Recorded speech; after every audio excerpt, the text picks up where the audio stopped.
There's so much music out in the world, so that's why I'm reviewing a new album every single day. And today is going to be the 2018 album Care For Me from Saba.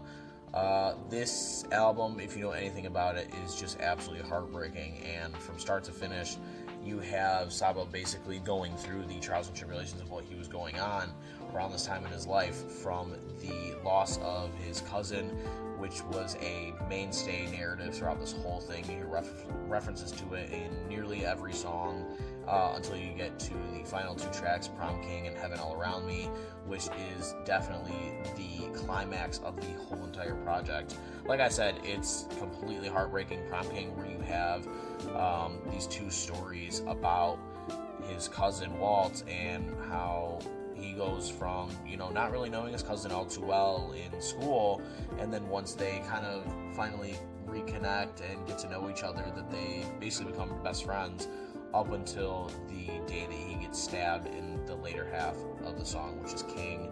And yeah, the storytelling across this entire project is just immaculate. Saba really had a fine-tooth brush when he was just going through and just making sure that every single word that he put into this album was, meant to be where it is.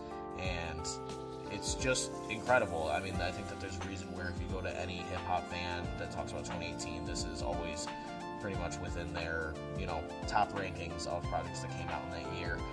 Like I said, it is definitely not one that is, an easy listen. It is definitely very emotional across the whole thing, but I would still recommend this just greatly, especially for the storytelling aspect itself. It is a wonder to behold, in my opinion. My top three tracks are going to be the first song, Busy Sirens, then Prom King, and Heaven All Around Me. I think that those three songs encapsulate the project perfectly, and even if the project came out as just those three songs, you would still be enamored with how great it is. The storytelling across them is fantastic.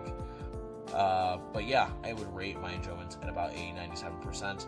And thank you so much for watching. If you have an album that I should review in the future, let me know. Otherwise, I will see you in the next one.